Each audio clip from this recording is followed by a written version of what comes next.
Hi everyone, இன்றைக்கி வந்து snack கொம்போவில் ஒரு பாசிப்பருப்பு வச்சு பனியாரம் ரெசிபியும் நம்ம எதிர்ப்பு சக்தி அதிகரிக்கிற மாதிரி நம்ம எப்பவும் குடிக்கிற டீயில் சில இன்க்ரீடியன்ஸ்லாம் ஆட் பண்ணி போட போகிறேன்.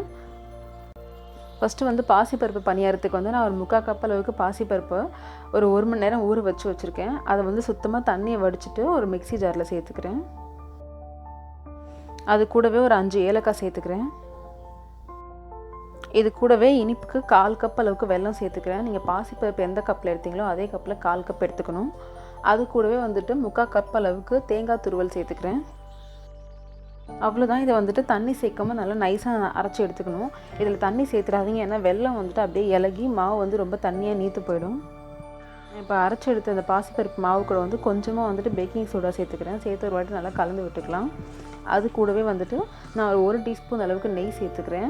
இது வந்துட்டு பனியாரம் வந்து நல்லா வந்துட்டு பொசு பொசுன்னு வரும். இப்போ வந்து நான் பனியார சட்டியை சூடு பண்ணிவிட்டு இதில் நெய் சேர்த்துருக்கேன். நீங்கள் நெய் இல்லைனா எண்ணெய் கூட சேர்த்துக்கலாம்.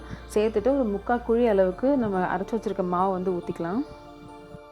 இப்போ இதில் வந்து ஒரு சின்ன சின்ன பீஸ் தேங்காய் வந்து நான் கட் பண்ணி வச்சுருக்கேன். இந்த மாவுக்குள்ளே வந்துட்டு இப்படி அழுத்தி வச்சிடலாம். வச்சுட்டு ஒரு 3 நிமிஷம் இதை வேக விட்டுக்கலாம். 3 நிமிஷத்துக்கு அப்புறம் பார்த்தீங்கன்னா பனியாரம் வந்து அடியில் வெந்துடுச்சு. அதை வந்து அப்படியே திருப்பி போட்டுக்கலாம். திருப்பி போட்டு ஒரு 1 நிமிஷம் 2 நிமிஷம் வேக வச்சு எடுத்துக்கலாம். அவ்வளோதான், பாசிப்பருப்பு பனியாரம் ரெடி.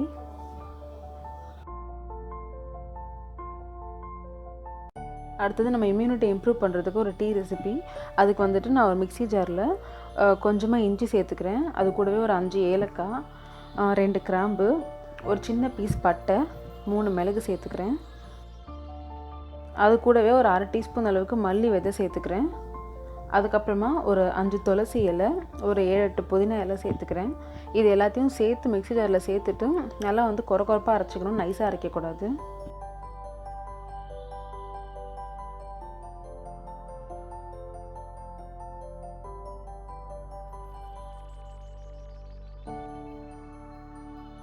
இந்த மாதிரி கொரப்பாக அரைச்சி எடுத்துக்கணும். இப்போ வந்துட்டு பார்த்தீங்கன்னா இந்த அரைச்சதை வந்துட்டு நான் 1 கப் அளவுக்கு தண்ணி வந்து ஆல்ரெடி சூடு பண்ணி வச்சுருக்கேன். அது கொதிச்சுட்டு இருக்கும்போது இந்த அரைச்சதை சேர்த்துக்கலாம். சேர்த்து நல்லா கிண்டிட்டு ஒரு 3 நிமிஷம் நல்லா அதை கொதிக்க விடலாம் மீடியம் ஃப்ளேமில்.